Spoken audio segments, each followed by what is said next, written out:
In this video, I'm going to be talking all about the difference between weight loss and fat loss and why you should actually focus on fat loss and not that number on the scale. Stay tuned.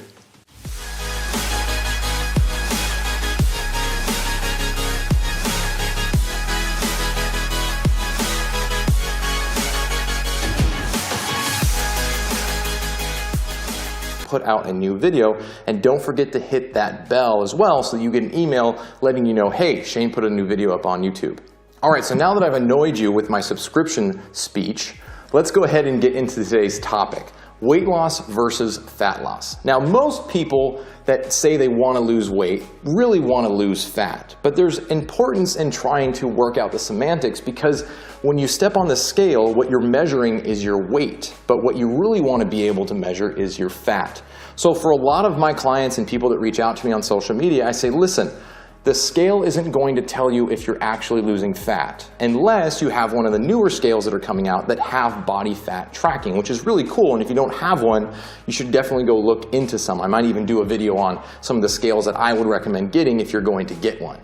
Alright, so I'm going to put a little graphic on the screen right now and explain to you the difference between weight loss and fat loss. So as you can see, weight loss can be a lot of different things. It could be muscle, it could be actual fat, it could be water, or it could be feces. Whereas fat loss and focusing just on fat loss is purely just fat. If you're somebody who's been frustrated with the scale not giving you the results you want, and this is starting to make a lot of sense, go ahead and hit that thumbs up button so I know that you guys are getting value out of this content.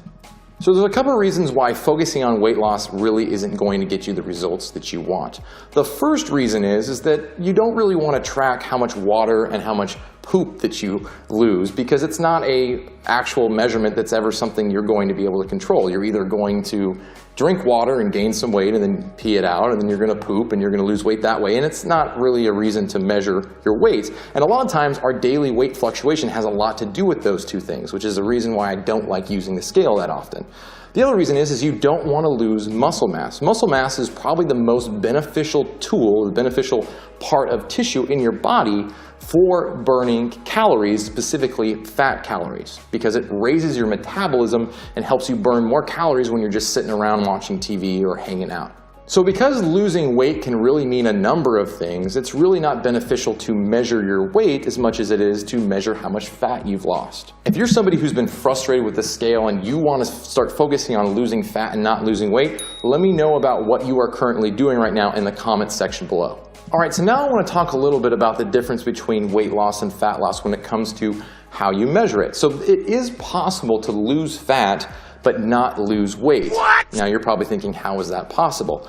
Well, in a lot of instances, if you're doing some type of exercise along with trying to eat healthier foods and you're in a caloric deficit and you're losing fat, there's a good chance that you're actually going to gain muscle and lose fat at equal amounts of interval. So if you gain 3 pounds of muscle, you might lose 3 pounds of fat, which means on the scale that's measuring everything, your weight hasn't changed. But you start to notice that maybe your pants are fitting a little bit better, or maybe your shirts are fitting better, or maybe you're waking up in the morning with a ton more energy. These are all other ways to measure fat loss that don't involve the scale, which only tells you what your total weight is, which is pretty irrelevant if your body composition is really healthy. I have a really good example of this with one of my clients. I was working with her for about a year. She came to me weighing 165 pounds and she wanted to lose weight. Over the course of a year, she didn't lose 1 single pound, but she dropped her body fat by 7%.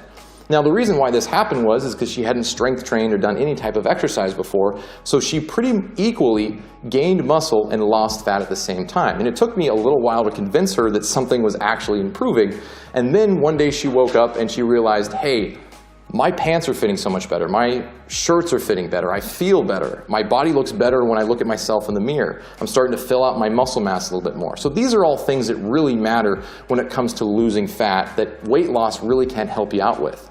Alright guys, so I hope you enjoyed today's video. If you did, give me a thumbs up. I'd really appreciate it. Let me know what's going on with your own fat loss goals in the comment section below. And as I said before, if you want more information and you want to stay attuned with what I'm going to be doing on YouTube, make sure you hit subscribe, hit that bell so you get notified when I upload a new video, and stay tuned for more videos coming soon.